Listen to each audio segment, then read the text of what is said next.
Come with me as I do my daily routine. Good morning, 5:30 a.m. And since morning shift tayo, papasok tayo ng maaga. Touchdown, 5:50 a.m. Slow morning, cool down lang tayo and warm water syempre. And gagawin natin kung ano yung tasking natin.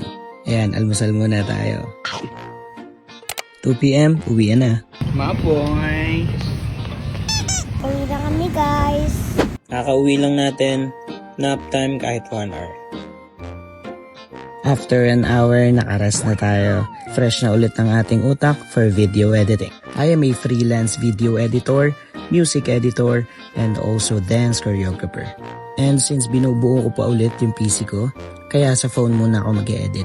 Ilan na lang naman ang kulang para mabuo ang PC ko. Mouse, keyboard, wifi dongle, and syempre yung table na pagpapatungan ng PC ko. You can message me if gusto nyo magpa-edit ng video, vlog, cinematic, and everything. So after we video editing, magpe-prepare naman tayo para sa ating next sideline.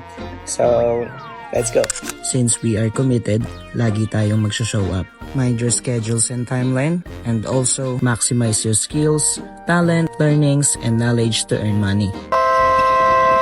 Rebound ni Archie. No basket, there's a foul. Foul number 27. Number 27, first personal foul, second team foul. 10 seconds to shoot. Mikey to Edward. Edward king, sa kabila. Basket is good. Yes, shot. 16.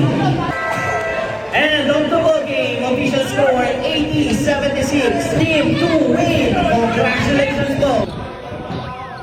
Oy, nice nilan. Tatapilan ni Gusto.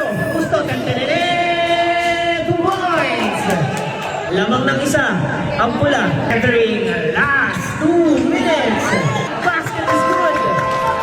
And we're home. As of now, pahinga lang tayo saglit and then quick wash up and settled lang natin ang ating mga gagawin na agenda for tomorrow. At least naka-fix na siya and ready na tayo for tomorrow. And always remember, whatever happens has always a purpose. Once again, God bless.